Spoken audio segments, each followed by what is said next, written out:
What is up YouTube, and welcome to this Rick and Morty video. So we had a week's hiatus of Rick and Morty unfortunately, but Rick here is back with his Morty for a swimmingly good adventure in Atlantis. A nice self-contained adventure which was needed on this show, but they did a lovely bait and switch here for the show and they went, no, we're not going to give you that self-contained episode. They're going to be very self-aware and give us a different version. And they gave us a Citadel adventure episode, which is really, really strange. I didn't expect to see a Citadel adventure for quite some time. Maybe in the penultimate episode of this season or the last episode, but nonetheless we got a Rick and Morty Citadel adventure, and we had we didn't have our Rick and Morty in this episode. Throughout we had an adventure set on the Citadel. It was 3 different adventures which were pretty good. I quite enjoyed every single part of this episode. I thought it was really, really good.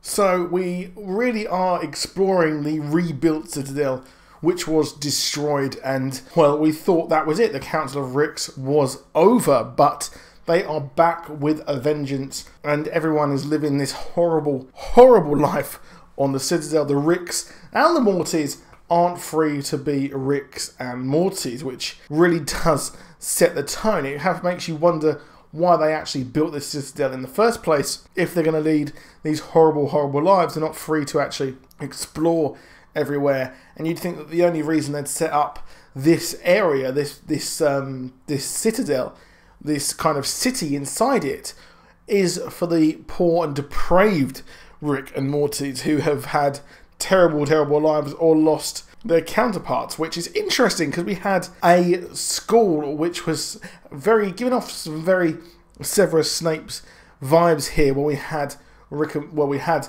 a classroom full of Mortys who are fed up of being a Morty, and they're tired of living this life on repeat and keep having to lose their Ricks, which is quite interesting, to be honest. And it's interesting that everyone on the Citadel is the same age, regardless of being in different locations, kind of different dimensions, and really it kind of confirms now that everyone in the multiverse is exactly the same age. So everyone here is the same age, which is why they're in school, and they're here with good old Severus Snape Rick, and they go on a Stand By Me adventure, which is probably one of the least best kind of stories here in the whole show.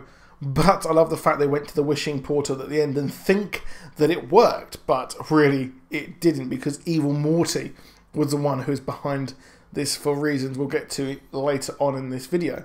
But I thought that was a good story, to be honest. It was nice to see Mortys on their own and interact with each other. It's nice to see that each Morty is sort of kind of different. We have like a fat Morty, we've got a Morty who has a drama chip in him, who's kind of like the kind of edgy kid, and we have Lizard Morty. And I love the fact that Fat Morty was like, I thought I was left-handed Morty. But it was cool seeing them interact with each other. And we had a story where we had some sort of Willy Wonka-esque kind of Rick who has his own sort of snack warehouse, factory.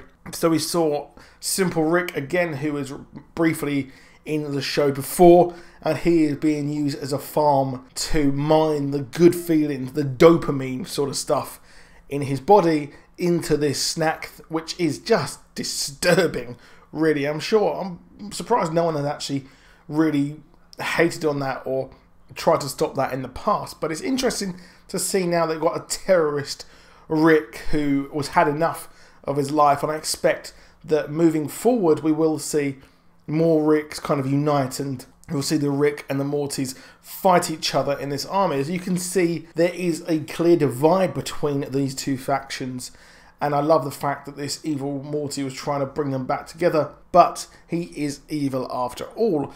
And in the Training Day episode kind of storyline, which was the best one for me, I absolutely loved it, tackling racism there as well in this, with Mortys killing Mortys, and the street gang Morty was the best. Like, oh jeez, Morty, oh jeez, Morty. I just absolutely loved those guys, and I loved the creepy Mortys, which was it was beyond creepy, to be honest. And we see a really disillusioned Morty who's hating all the other Mortys for really being themselves and being Mortys. But it's nice to see this dynamic of what happens when each one, either a Rick or a Morty, loses their counterpart, and they have to live this life of drudgery and really a horrible life on the Citadel. And, well, Rick is right. Well, it's horrible. It's a horrible life there on the Citadel, but really they've got nowhere else to go. It'll be interesting to see how our Rick and Morty actually take this and kind of go back to the Citadel. I can't see it happening for a couple of episodes. Now, the episode as a whole was really, really good. And I kind of saw where this was going right away, I think, with the evil Morty kind of being the campaign, or being the wannabe leader of the Citadel, and the fact they wanted a Morty to be in charge, again highlighting racism and using Morty as like the kind of brought down minority sort of thing in this episode. It's just really, really clever how they've done that. And I kind of, to be honest, I did see the signpost coming of evil Morty, but so far he hasn't really been that evil. He's only killed like the Willy Wonka guy, he's killed a few others, and he's killed all the people who are actually kind of bringing down the Citadel, and he's killing the 1% who are in charge.